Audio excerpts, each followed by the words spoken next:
Good morning and welcome back po ulit sa aking channel. So for today's video guys is i-share ko lang sa inyo kung paano magiging diskarte dito sa Canada kasi nagbilang naman yung ano ko.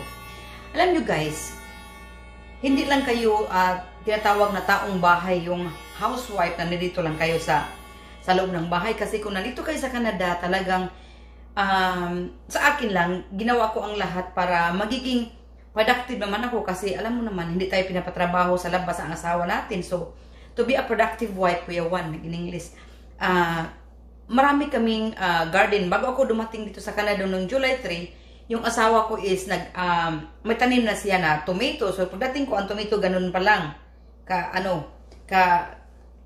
Sisibo lang. Tapos, yung squash, at saka yung beetroot. So, ako ang nag-alaga. At saka yung squash sa likod ko, nakita niyo yung squash sa likod ko, ang daming squash. So, ang ginawa ko sa squash, kailangan mo madiskarte ito. Kasi dahil sa dami, hindi mo na siya mauubos kainin. Ang ginawa ko is, ina-scrap ko siya para at saka ilagay sa freezer. Nasubukan ko na to. At gagawin mo siyang cake. So, ipangsahog mo siya sa cakes. Dati gumagawa ako ng carrots cake. Nung dati naming carrots na pero unang naubos kasi hindi naman kadamihan. Di tulad ng squash. Ito pang cake squash. At yung sa dami ng tomato, especially yung cherry tomatoes ko, ang dami kaya ang ginawa ko, pinofrozen ko.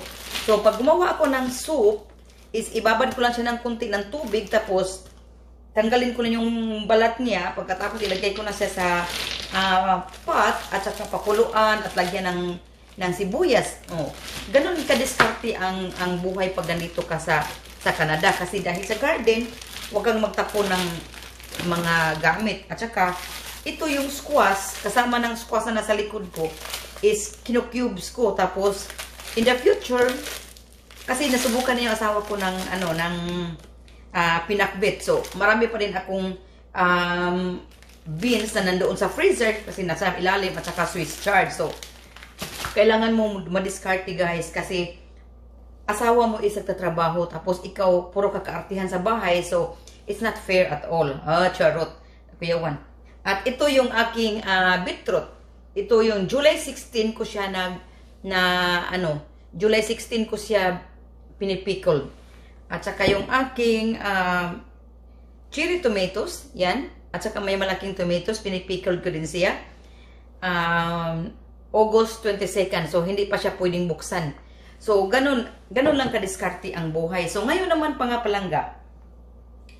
Nang pumunta kami kahapon, naglilinis kami kasi malapit na ma-harvest yung aming soybeans.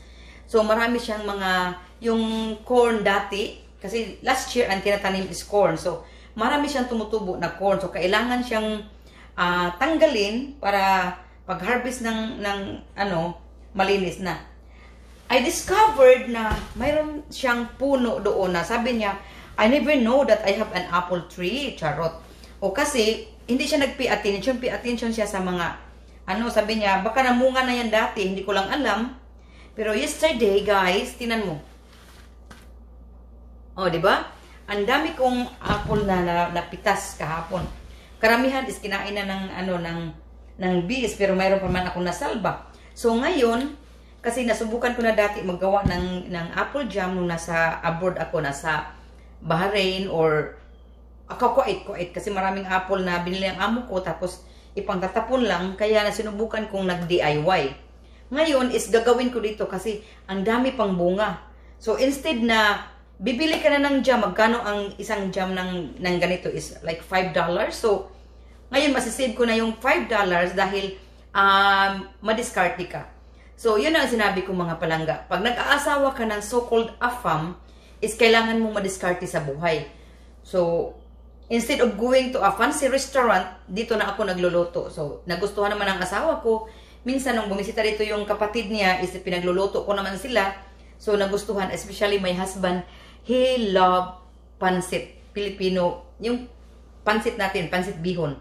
So, ganun kadiskarte ang buhay mga palangga. Hindi masyadong magarbo, hindi masyadong mahal ang pansit, pero he loves it. He loves it. So, he loves it. I win. So, hindi yung magluluto ka lang ng mga mahalin,